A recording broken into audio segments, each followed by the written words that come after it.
going to proceed in the next hour and a half to very quickly go through what we teach in 7 months at Madonna Institute College of Ayurveda.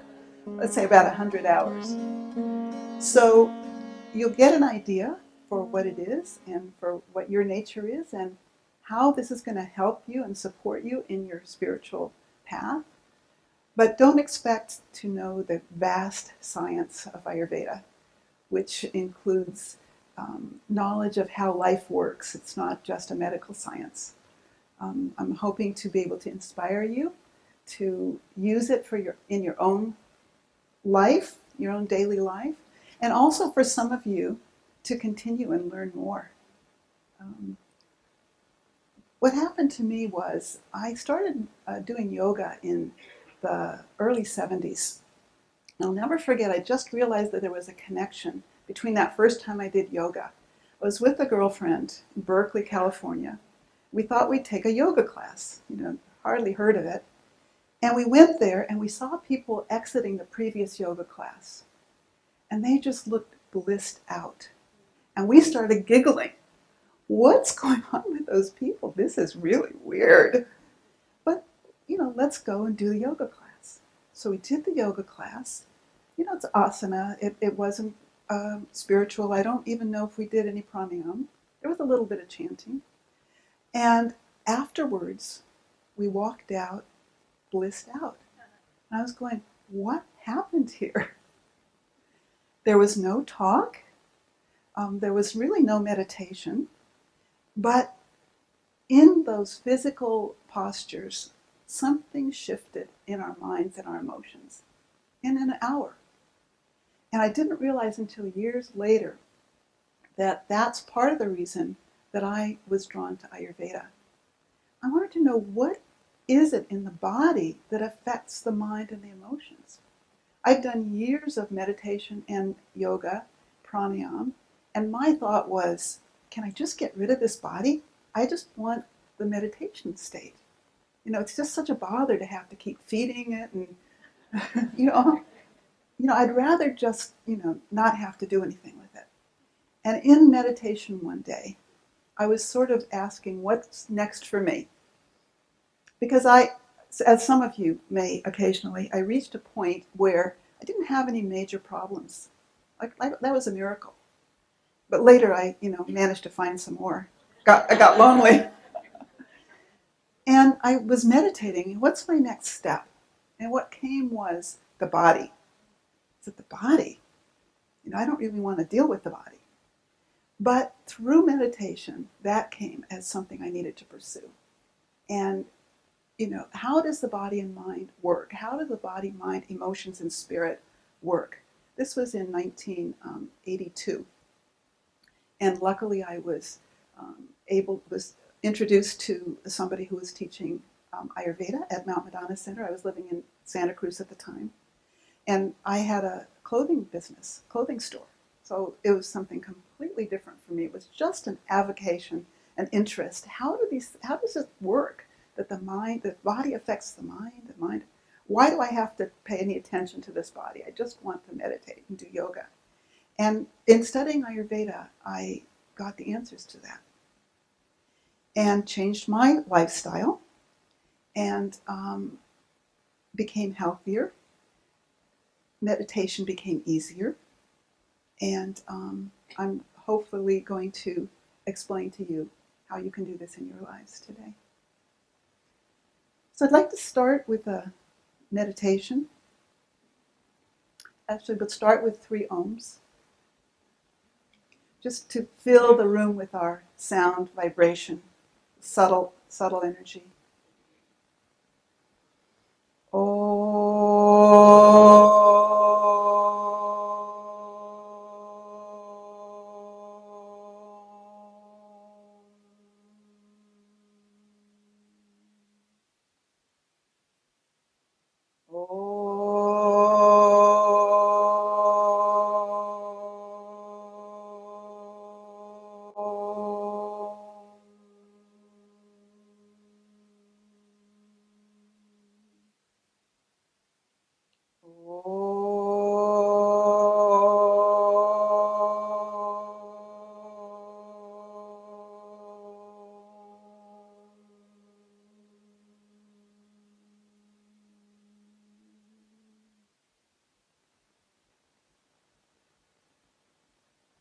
I'm going to do a brief guided meditation, just feeling that chair that you're sitting in, feeling your feet on the ground, feeling the support of the chair, the ground.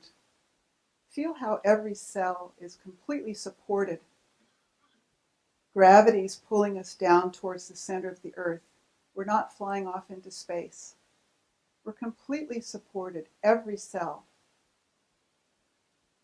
Notice if there's any tension anywhere in the body. Just become aware of it and release it into that support. Feeling the support of the ground beneath us, all the way down to the center of the earth, where gravity, like Mother Earth, cradles us, like mother cradling a child. And releasing any tension into that complete support, eternal support.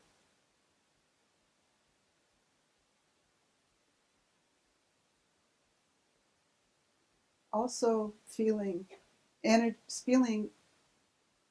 centrifugal force pulling us up and away from the earth, lifting our spine, moving up our spine, lifting our head, finding all the forces of nature making movements in our body, nature breathing us, nature beating our heart, bringing the blood to every cell, enlivening every cell, the nerve energy moving, enlivening every cell, the lymph moving, taking the toxins out, the oxygen coming in and out, carbon dioxide going out. All these natural processes are not normally in our conscious control. Nature is operating the body. We are like the eagle looking down on the body being operated by nature. And all these forces of nature is what Ayurveda deals with, explains, understands. According to Ayurveda, nature will always bring us to balance, always bring us to a higher state, always heal us, as long as we allow those natural processes to have their normal function and movement. So our job is not to put obstacles in the way of those natural movements, those natural forces. And through awareness, the body will bring itself back to balance, and the mind, and the emotions.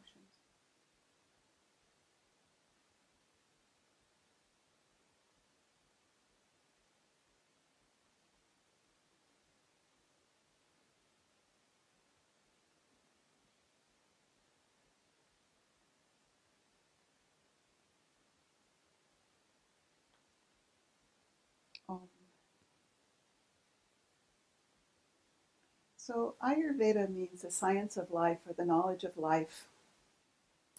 It's not just healing.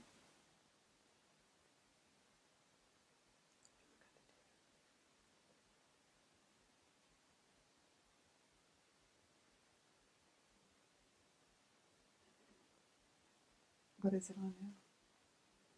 Oh, okay. I'm going to go back one. I am so supported. I am so blessed by these people. I can't see, and yet I have eyes. And really, we can't move, yet something is moving us. We can't see, yet we have eyes. We are supported. You know, I feel that there's a big hand that I'm holding, like a child holding a hand. And if I can only feel that way all the time, but I definitely feel that right now.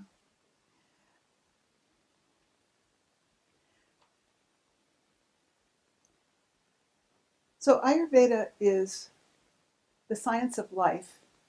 It is how everything works. Ayurveda sees everything as affecting everything else. We're not isolated individuals. Our heart isn't isolated from the rest of our body. Our family isn't isolated from other families. We're affecting and affected by the air we breathe, what we see, what we eat. Our emotions are affecting our mind. What we eat is affecting our emotions and our thoughts. So it's really we are one with all that is. And Ayurveda is a very practical science that kind of breaks that down and shows us, okay, what are these parts that make up this whole? And how do we stay in balance? First of all, why do we need to stay in balance? In that first guided meditation, the thought was we need to not put obstacles in our path. So what kind of obstacles do we sometimes have to meditation?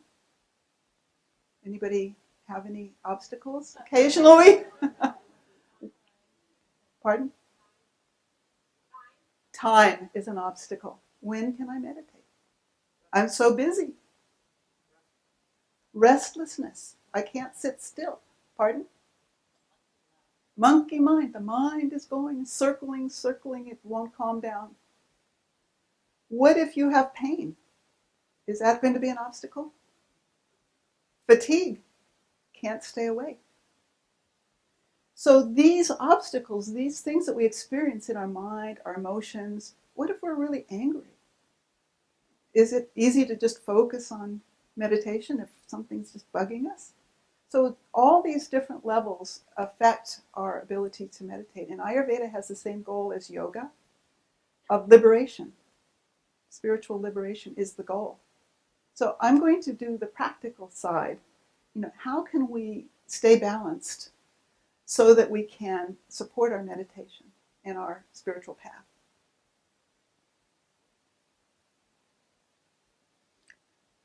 So if you don't have an everyday structure to your life and being, the power of enlightenment can blow your world apart.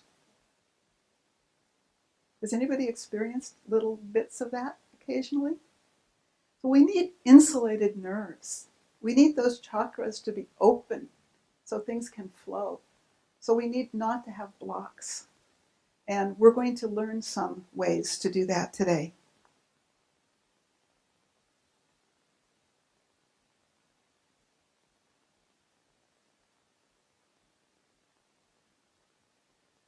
So Ayurveda actually is 5,000 to 10,000 years old. And it predates Chinese medicine. Homeopathy actually comes from it. It's considered the mother of all healing. And a lot of things that we think are unique to Western medicine, I'll never forget learning that the circulation of blood was discovered in 1700. No. Ayurveda knew that. Atomic energy was discovered when? 20th century? No. They knew that 10,000 years ago. They knew about atoms. They called them something different in Sanskrit. But this knowledge that Ayurveda builds on is new as well as ancient. I'm going to move.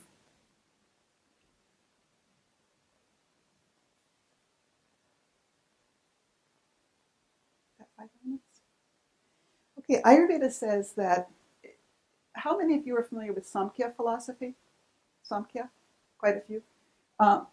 It shares that view, the Samkhya view, that all of nature, all of our world comes from pure consciousness, comes from pure energy, pure consciousness. And then it manifests step by step, moment by moment, as the world as we know it. And part of these, goes through the buddhi or the intellect, it goes through the ego, it goes through the mind and the senses, and then we experience nature in 5 basic levels of energy. From the most subtle, which is ether or space, to energy that actually has some movement, called air of the 5 elements. And air, when it creates friction, creates fire, which is a less subtle. And when energy is flowing, it's called water element. And when energy is more stable, we call this earth, because this is stable. But there's space in there. There's some of each of the 5 elements in everything material. And we understand these 5 elements through our 5 senses. So if you only have 4 senses, the world that you experience is a little bit different. If you have 6 senses, it's a little bit different also. So we are really creating our world moment by moment through our senses and our interpretation of the senses. I'm going to give this theory so that we can understand what our nature is.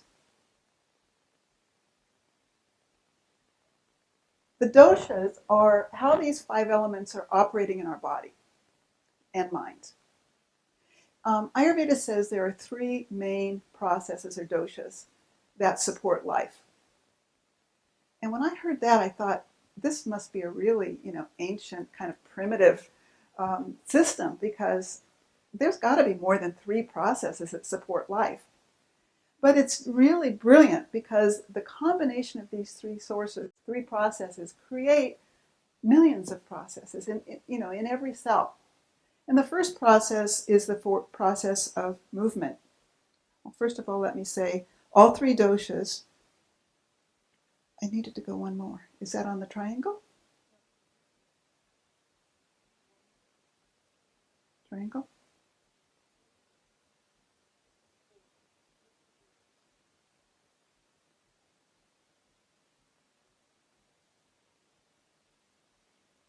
Well, let's start here. All 3 doshas are in nature and in every cell of the body. So these 3 doshas are 3 processes. Every cell of the body has them. Nature has them. So the process of the 3 processes are the process of movement. And look at that picture. Hopefully you're looking at the picture of the tree and the sky.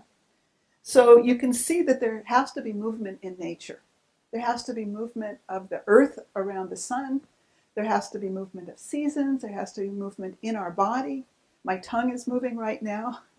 We've got blood moving in our system. We're breathing. We're digesting our food. So without movement, there's no life. If you see something like this is not alive, because it's not moving. So the first process of those 3 or doshas is called vata, or movement, process of movement.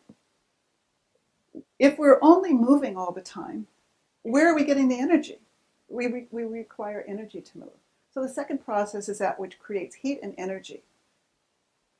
So the heat and the energy is created through breaking down more dense material and creating less dense material, like a fire. So we think of pitta as fire. And if we only had the energy to move and the movement, as human beings, we'd be constantly eating and moving. So we need to store that energy. And it's stored in the liquids in our body. It's stored in our muscle. The heavier parts, or kapha, the earth parts of our body, store energy. The earth itself is a storage of energy. The sun is a source of energy, pitta. The wind, the movements are a source of vata. Now, how does that, how do the movements of the world around us affect us? Well, this is what we're going to learn. So are we on the triangle? Okay. All right. So we only have 3 processes. Vata, the process of movement, pitta, the process of heat and energy creation, and kapha, the process of storing energy. They have properties according to Ayurveda. And anything with those properties are vata. So anything that's light, like rice crackers, that's vata. The wind is vata. Anything that's moving is vata.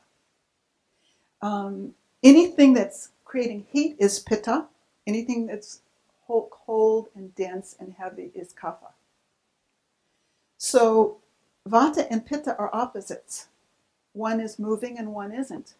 One doesn't have temperature or can be considered cool, vata, and pitta is hot.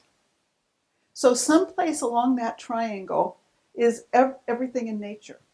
It's some place between the vata and the pitta, or between the vata and the kapha. Vata is light, kapha is heavy. Vata is moving, kapha is stable. Or it's between pitta and kapha. We were talking at lunch about, some new diets that are acid alkaline. Well, pitta and kapha are acid and alkaline. And vata is what moves things between those two.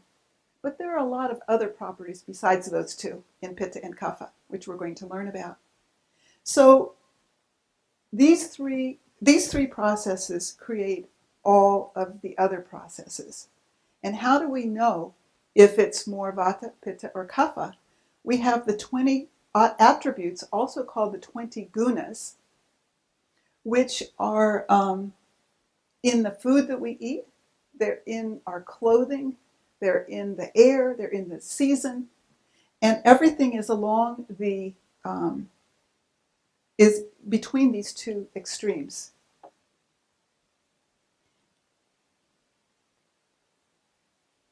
Let's go hard and soft, for example. I'm only going to do one example because this is a theoretical thing that you have to learn more.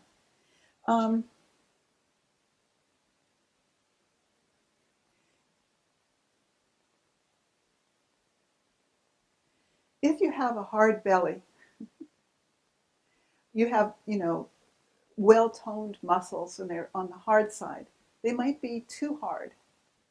If they're too hard, you may be experiencing some pain.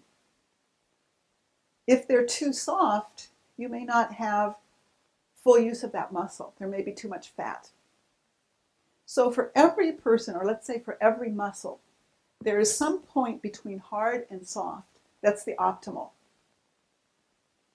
And in some people, they are more natural. They more naturally are softer, and some people are naturally harder. We're going to look at that. But I just wanted to show you the 20 attributes.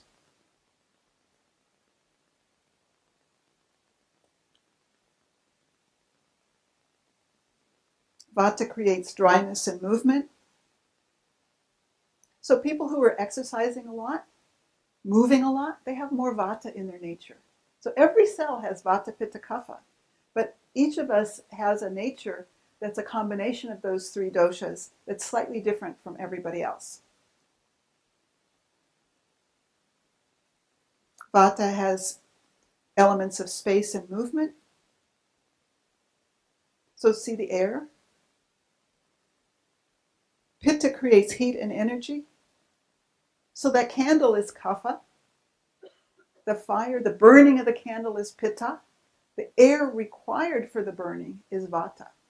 So when we're digesting, we require vata, pitta, and kapha. Kapha creates liquidity and solidity.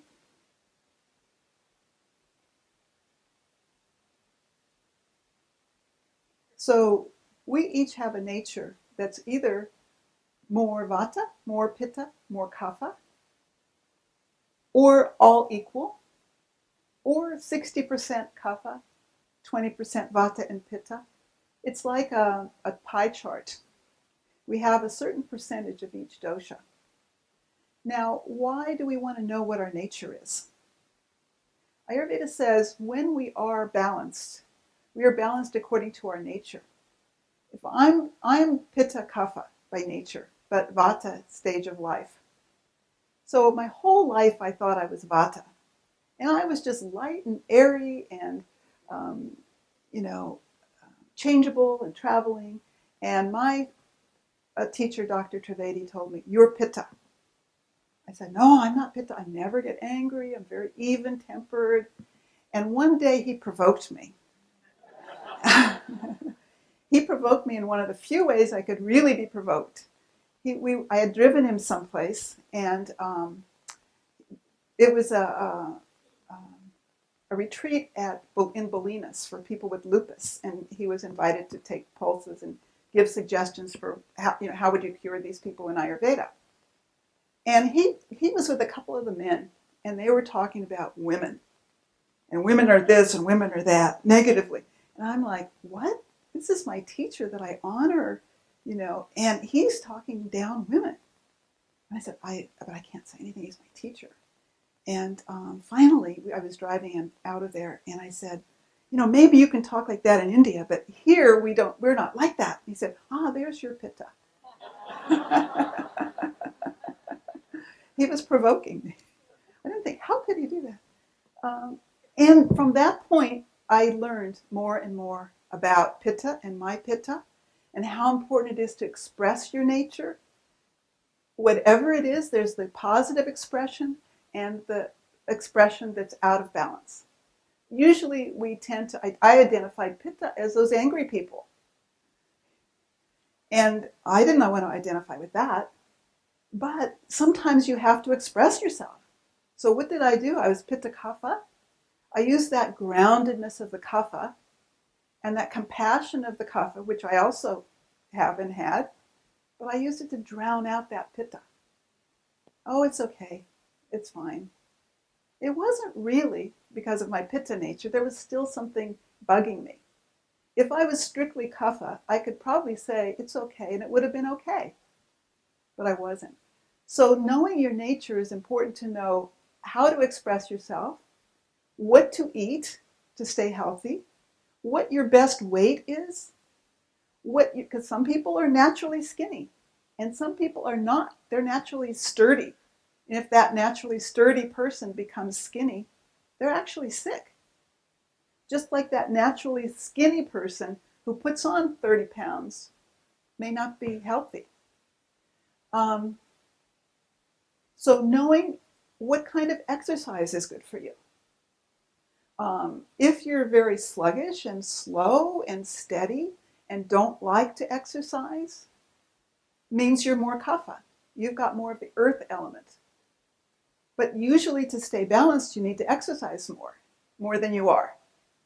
If you're more vata by nature, you may just love to exercise and exercise 2-3 hours a day. And that may be aggravating your vata. If you have any aches or pains, it may be making it worse. If you're feeling spacey, it may be making it worse. So everything that we do affects us. And if we know our nature, we can make choices that will keep us balanced. And I'm going to give you some secrets that will help the Vata, Pitta, Kapha keep balanced after we learn what our natures are. So Vata is normally lean and thin, like that stick drawing. Pitta is kind of moderate. That lean and thin person is flexible, artistic, creative, not liking to sit still necessarily, but not with a problem. My teacher for the last 30 years, Baba Haridas, is a great karma yogi, and he teaches karma yogi. And only recently I was realizing it's maybe because he's so vata by nature that he moves a lot and he creates a lot. And in doing it with karma yoga, that's staying true to his nature at the same time, living a balanced and spiritual life. Pittas are moderate in build. They can eat. I'm saying pittas as if one person is a pitta, but you have a combination of all three. These are like the extremes. Tend to be more passionate. That's where that anger is the extreme, but that passion is really important. They're have a better analytical ability, just like the fire breaks things down. A pitta mind can break down and analyze situations. Pittas generally can eat anything. They have a strong digestive fire because they're more fiery. They're good at managing things and being in control. Out of balance, they may be control freaks. But in balance, they're the ones that you want to have organize something. We have a lot of pittas here, obviously, because it's so well organized.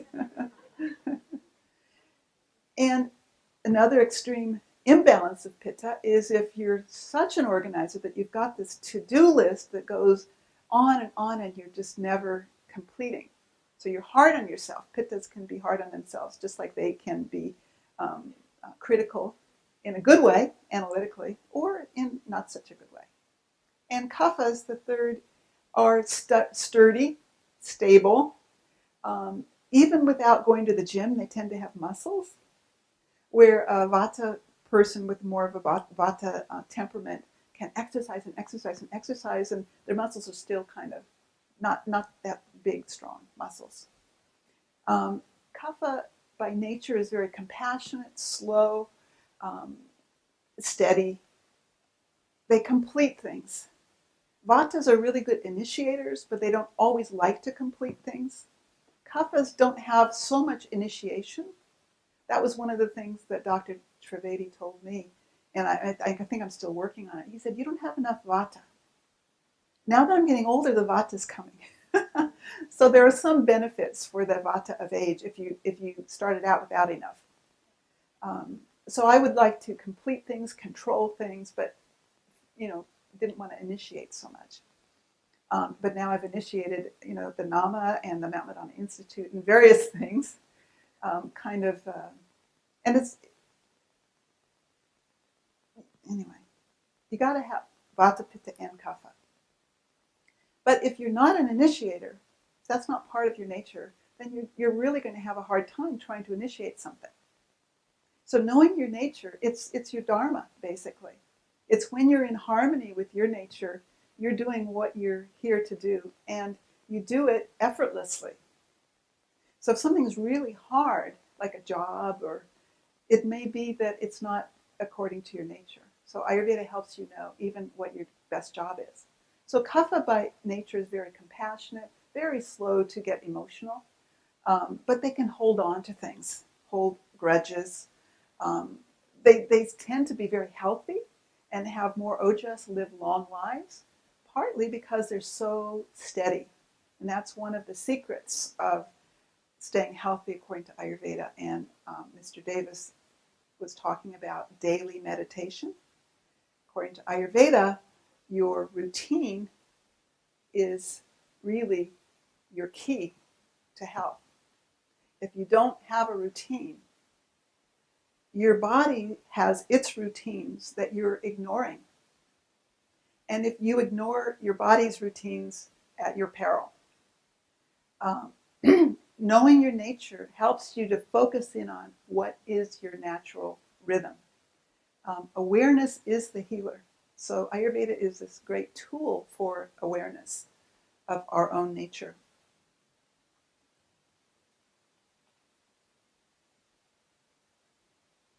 So the Vata-natured person runs fast, lean and thin body, more spirited emotions. When stressed, Vata imbalances create pain, anxiety, fear, arthritis, dryness, tics. The main thing is pain. Anytime you have pain of any sort, you have a Vata imbalance. So just from what we've said right now, just very briefly, how many people think they have more of a Vata nature? Okay, great. And by the way, even if you don't have a Vata nature, you could have some Vata imbalances.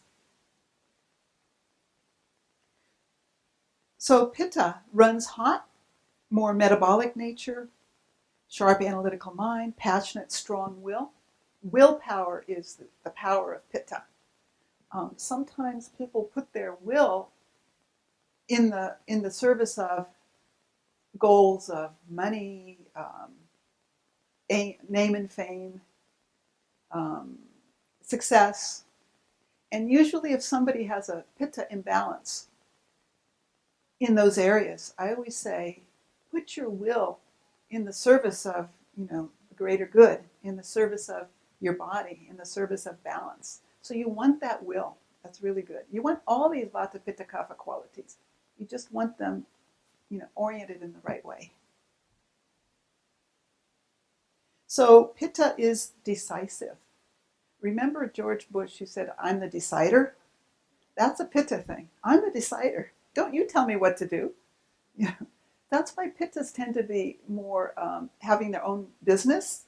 And teaching is also a Pitta thing. You're in control when you're teaching, even for a moment. But so when you're speaking, that's why communication is so important to Pitta people. When you're speaking, that passion and that energy, and maybe that analytical quality or even that anger, it's coming out. And one of the problems for Pitta when it's out of balance is heart problems. So holding something in your heart, a grievance or really can create physical problems. So Pittas usually think they're right, and they usually are. See, she got it.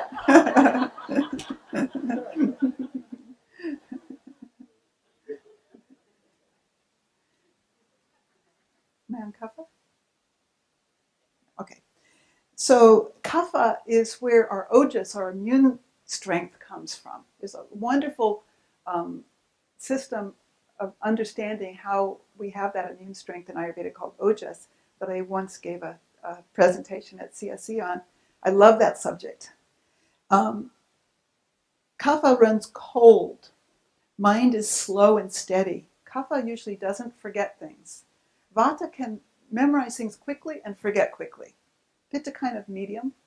Pitta in terms of memorizing doesn't like to memorize, but Pitta kind of has that gut feeling, like I get it in my gut. That's Pitta. And Kapha may be slow to memorize, but slow to forget. And I once knew somebody who had a, what is it called? Telegraphic memory? No. Photographic memory. And I thought this person was Pitta. But it turned out, because he was very intelligent, turned out he was Vata and Kapha. And then I got, Vata and Kapha. Quick understanding and remembering. What this guy was missing was Pitta. So he didn't analyze anything. He would take things that people said and, say them back, but he couldn't think about things, couldn't analyze things. It was very interesting. We all have a different mind, a different approach, and in balance, they're all perfect. Out of balance, we're working on it. So imbalances in Pitta, I mentioned heart, also any kind of inflammation, flame, inflammation. So that's Pitta imbalance. Heat, acidity, cancer is all three doshas, but we think of it as more Pitta. And Kapha imbalances are congestion, cold and congestion, mucus, all that liquid in our body. Those are Kapha problems. So Kapha wouldn't normally have more colds than anybody else. Maybe somebody Vata with a low immune system would. So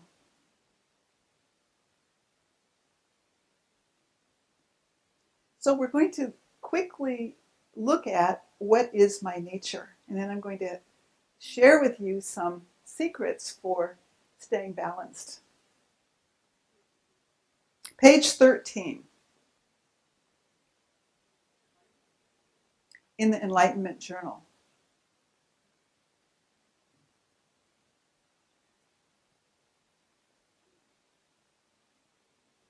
So,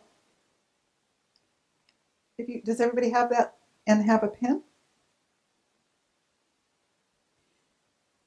How you should answer this is not how you feel today. It's how you are when you're happiest, healthiest, most vital.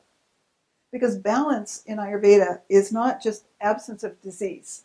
It's a vital, creative, powerful place. And happiness is balance.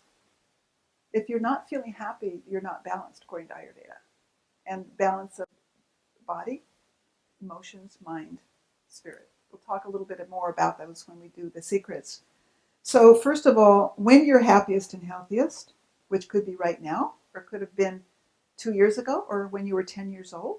I did have one person say, I've never been balanced. I was born out of balance. Then you kind of have to imagine, if I were balanced, how would I be? And we inherit this nature from our parents and grandparents. So, we'd like to think we're unique individuals, but according to Ayurveda, and modern science is finally catching up to Ayurveda and understanding something called genotypes, which is basically what Ayurveda is about. So is your body type, when you're healthiest, more solid, muscular, more moderate, with a slight belly? Pitta generally has a slight belly because the small intestines is the seat of Pitta. Or slim, wiry, moving a lot. Or if you're very tall or very short, that's also a Vata sign. You can circle 2 of them if you want, but not 3. And then you're going to share with somebody, so you'll get some feedback from somebody else too. Is your appetite, when you're happy, healthy, pretty low, strong, or variable? Is your digestion strong, but you don't eat much? You eat less frequently? Strong digestion and eating a lot, or variable? Is your best sleep 8 hours or more, moderate, or 6 hours or less you feel the best? Evacuation. You know, when you have a baby, you look at what they evacuate to see how their digestion's going. Well, as adults, we do the same thing in Ayurveda. So some people are going, why are you focusing on that? You can see exactly the state of your digestion by looking at your elimination. So according to Ayurveda, healthy is like a banana once a day, floating. If we're out of balance, it might be sluggish, it might be loose, or it might be hard and constipated. So what is your tendency when out of balance? Energy, kapha energy is slow and steady. Pitta energy is high, passionate, may burn out. Vata is irregular. In work habits, kapha is slow and steady. Pitta is managerial, organizing, ambitious. Vata is creative, liking variety, initiating things. Emotions of kapha is compassionate, may tend to attachment. Pitta is passionate, may tend to anger or resentment. And vata is uplifting, may tend to worry or anxiety. So add up how many you have in each category. And that will basically be your quick view of your nature. If you're 3, 4, 2, that's your proportion of kapha, pitta, vata. Everybody add up? How many people? Go ahead. 2 of the 3.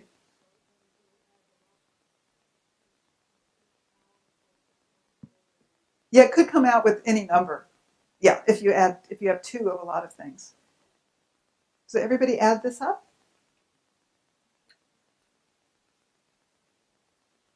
So how many people have more vata than pitta and kapha by nature? How many people have more pitta than vata and kapha? I thought you'd have a lot of pitta here. And how many people have more kapha? Good. Very good. How many people have all 3 equal? Few. So all of these natures, more of any one, is perfect. It's your nature. It's how you are when you're happiest and healthiest and balanced. There's not a better one. Having all 3 equal is not better because any could go out of balance. One value of knowing your nature is you'll have health tendencies, which again, Western medicine is starting to understand. Tendencies that you inherit. So if you're pitta, you inherit the tendency to those inflammatory things, maybe skin problems. If you're vata, you may inherit the tendency to nerve problems, pain, maybe forgetfulness. If you're kapha, you may inherit the cold and congestion tendencies. So, because sometimes we may become more kapha, but it's through lack of energy. So that would be called an imbalance. Or we're more pitta because we're eating all this hot, spicy food and we're kind of driving ourselves. Well, mostly pittas will do that anyway. So we want to stay balanced in our nature. And the balance comes through meditation. But how do we support our meditation? So I'll ask another time, what kinds of obstacles, before we go into the secrets of Ayurveda, do you experience in your life, physical problems that become obstacles to the path? Overeating, very good. Because what happens? We can't focus. We don't have the energy. It's feeling sluggish. Tension, headaches. Yeah, we're feeling pain. How can we focus? Not eating. Totally.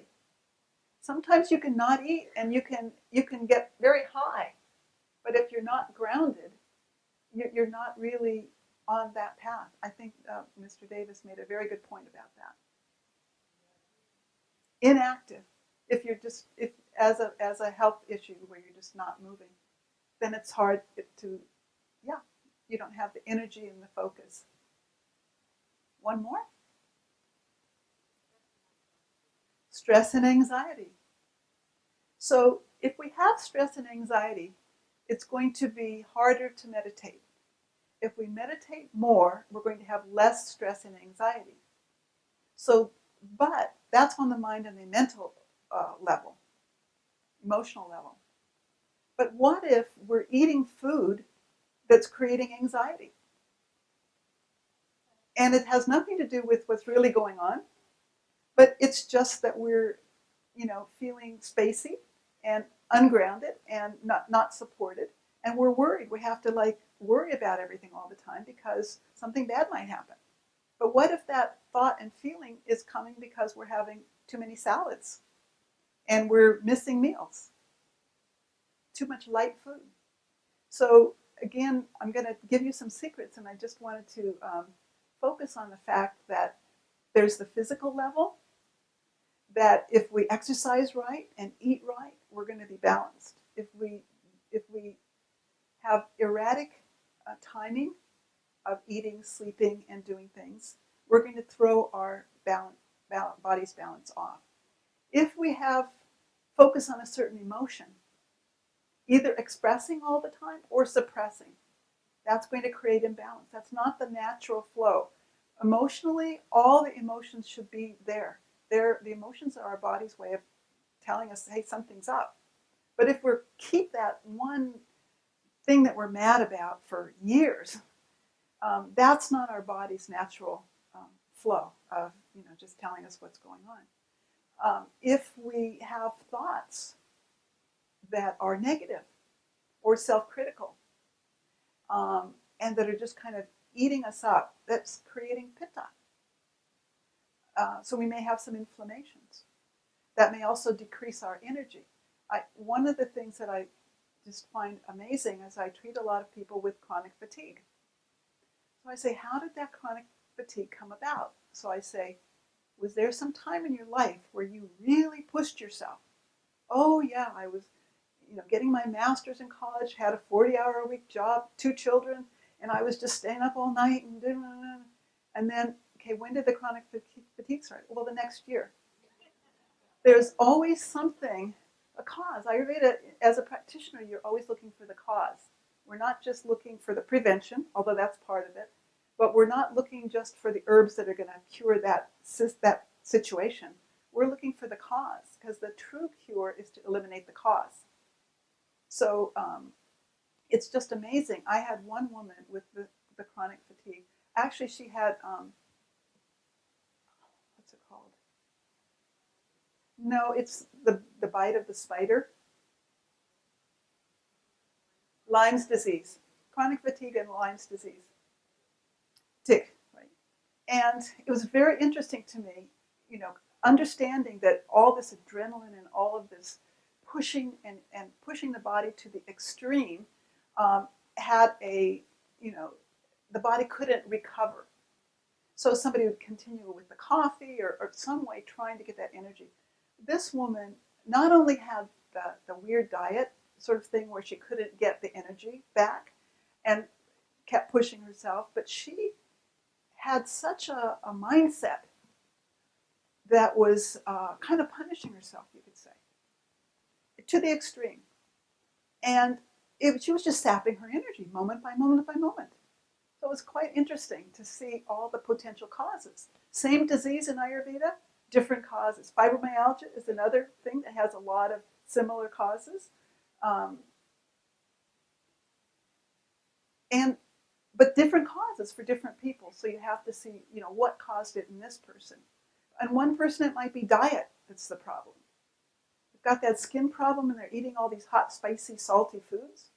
Another person, they have this skin problem and their diet seems just fine. So it might be something else. It might be when they're eating. It might be their mind or their emotions. I had one woman who came talking about causes. she had this extreme digestive pain that came and went, came and went. And I kept trying to pin down when it came and when it went. She couldn't tell. It's just completely random. And in Ayurveda, we know these things are not random. There's something that happened that created that. And so as she was sitting there, I was asking her about her relationship. She was married. And she said, oh, my husband just retired, and he's home all the time. And oh, that pain, oh, my stomach. It's, aha. So that relationship and what her mind and emotions were doing about it, that was what was creating her pain. So it's different in everybody.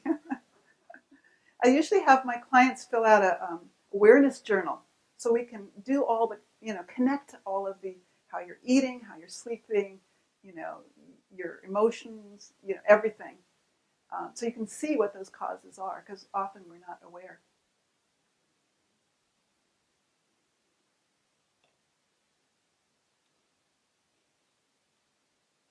Is this I'm already too full of myself to eat? Oh, health is happiness. So just to say, if we're not happy, according to Ayurveda, we're not healthy. So you may go to the doctor and get an x-ray and there's nothing wrong. But according to Ayurveda, we look at it from the 3 doshas, read the pulse, look at all the symptoms, look at the potential causes, and we can deal with it.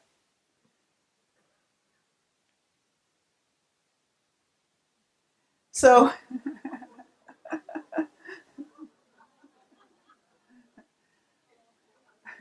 the main cause of health and disease in Ayurveda, I wouldn't even say in Ayurveda, because I believe this, is digestion. So it's not just what we eat, but it's how we digest. We have something called the digestive fire, or Agni. Agni is in every cell. The first nuclear explosion, I think, that India had, they called it Agni. And Agni on a subtle level is the nuclear energy as well. But we have Agni in every cell, but it's especially active in the Tetragni, or the digestion. And if we're too full of ourselves, not only can we not eat, we can't digest. So if we're having a fight with somebody and we're eating, we're not digesting. If we don't digest properly, Ayurveda says we get toxins. The toxins can be from the outer environment, but usually we can digest those toxins. We can, smell things, perfumes, bleach, and our body just digests it, processes it. But for some people, they can't digest any of these scents or things on their body. That Agni is not working properly. So Agni and Ama. Ama is the toxic toxins in the system. So the biggest toxins, according to Ayurveda, are the result of improper digestion, not from what we're eating or the environment. It's that we didn't digest properly.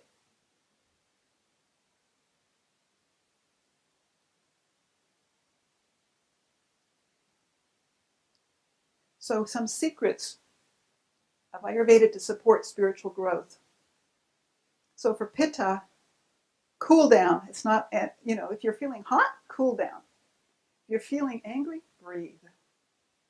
Just cool down. It's not about right and wrong. Now, Pittas know they're always right. But if they're out of balance, they have to get out of that. And it doesn't mean the other person's right and you're wrong. It means looking at life as it is without that judgment. That analytical ability of the Pitta that's so great can also be a hindrance.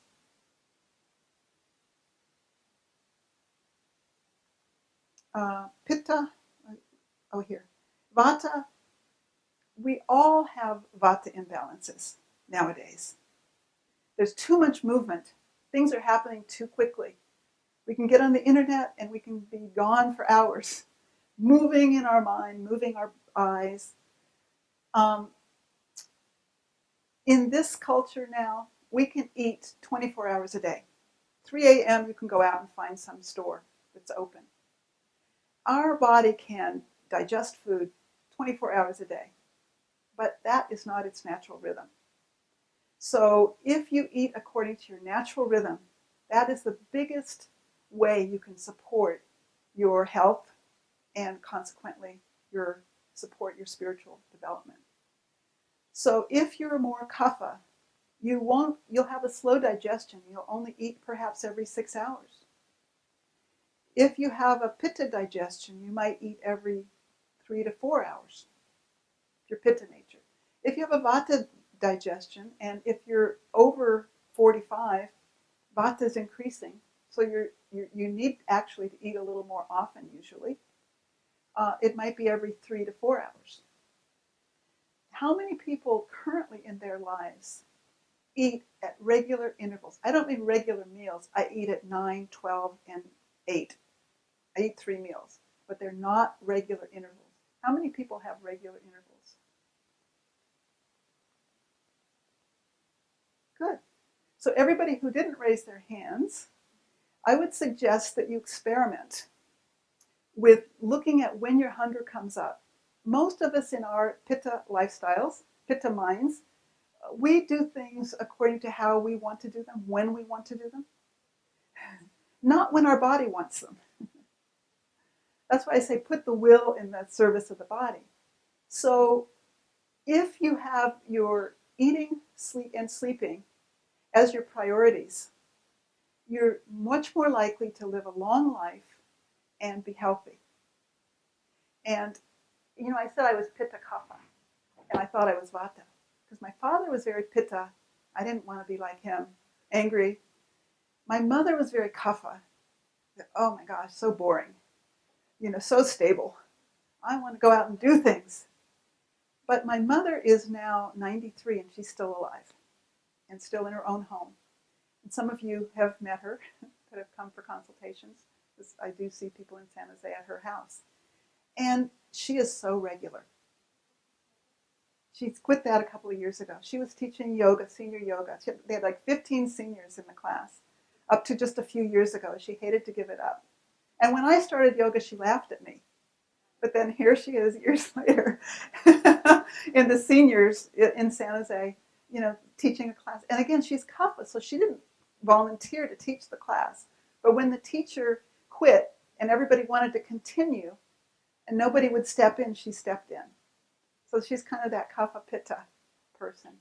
But so that regularity, she always eats at the same time. She always gets up at the same time, goes to bed at the same time. Our bodies have a natural rhythm. If we can find that natural rhythm, we'll be much healthier and happier.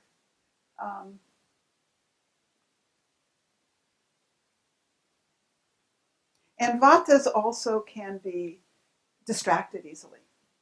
And as we age, we're more distracted more easily. And some people who have a real lot of vata in their nature may start to be so distracted they even forget.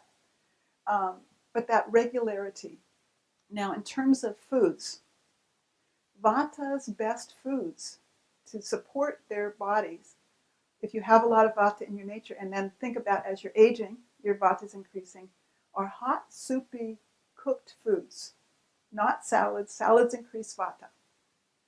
And oily things, not dry things. So all those qualities of vata, you want to have the opposite qualities.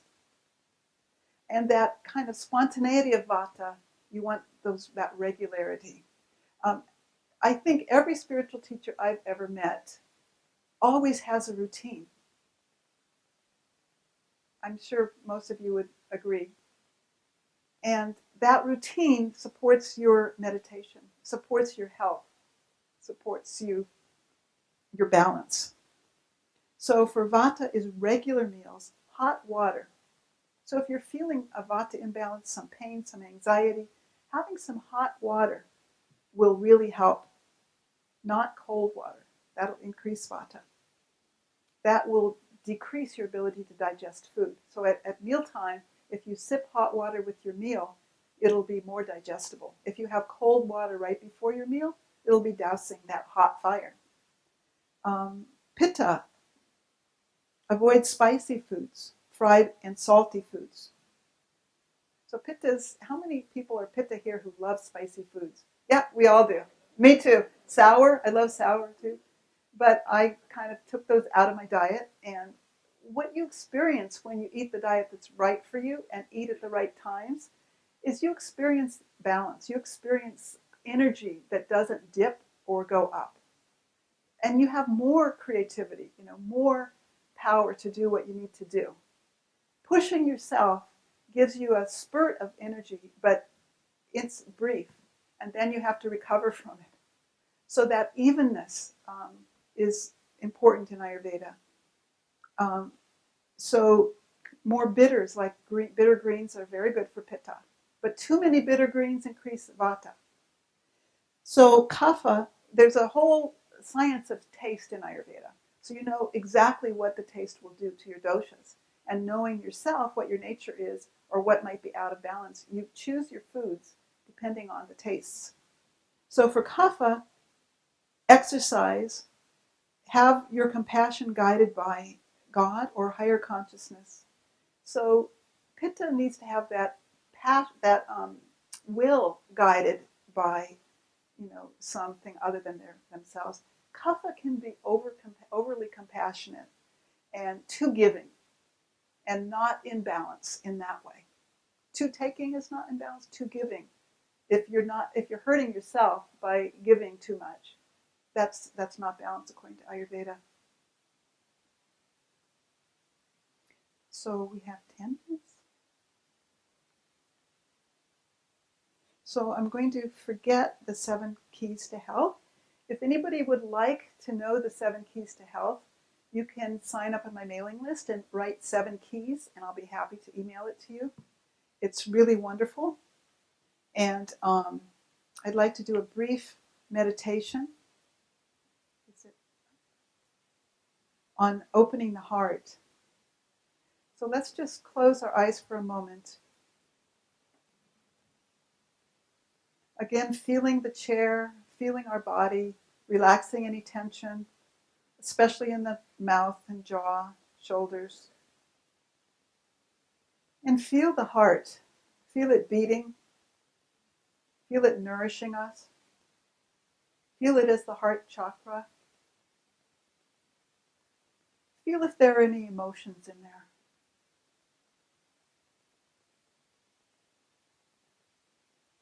Feel if there are any thoughts in there.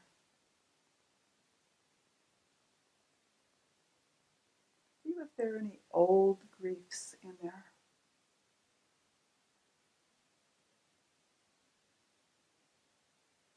Just feel.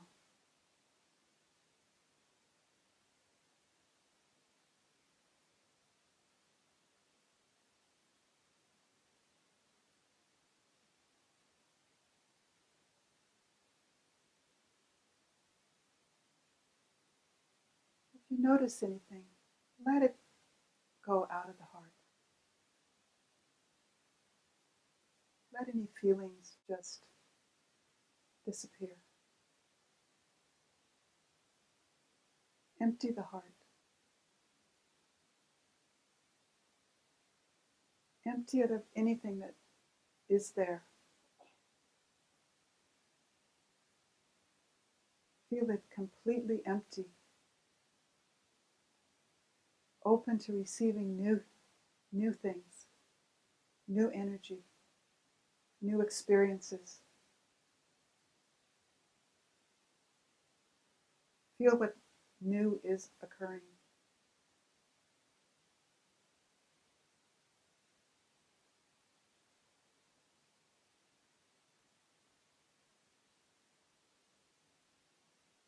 See where this new balance, energy, experience, whatever it is, how it's going to lead you,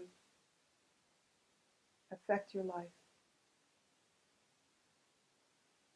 enliven you.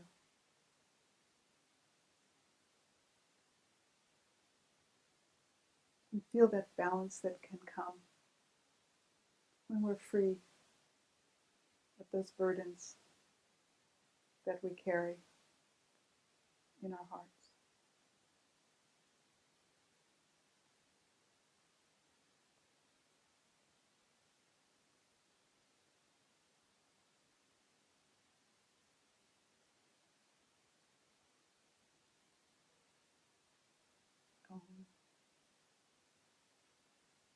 Thank you all for your kind attention, and may Ayurveda open realms to you as it has to me.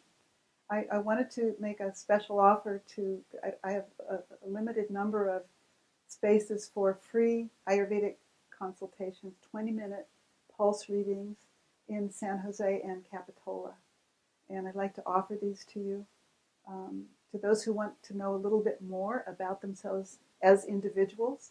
And if you're interested in Ayurveda, I always think that a consultation is a great way to get an insight into what is it, you know. You learn more that way, I think, initially. Then you can read books and go to classes that get interested. I also have a mailing list, and anybody who would like to be on the list, sign up or get that seven keys to health. Yeah. Thank you.